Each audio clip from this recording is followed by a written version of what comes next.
How to fix for security and performance, this mode of Windows only runs verified apps. Hey everyone, this is Rose from Create Login and Delete. Without further ado, let's dive right into the video. So this happens because your system in Windows 11 S mode, a locked down version of Windows. In S mode, you can only install apps from the Microsoft Store and browse with ease.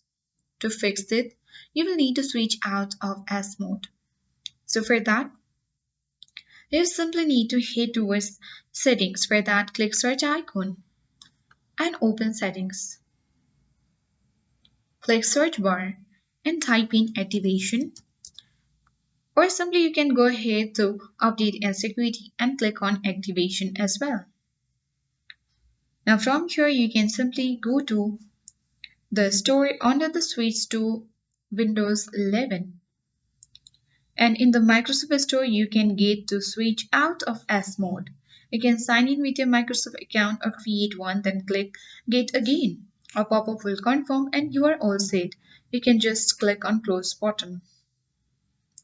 Now your problem of for security and performance will be fixed. I hope this guide was helpful. If it was, then do like, share, comment and don't forget to subscribe.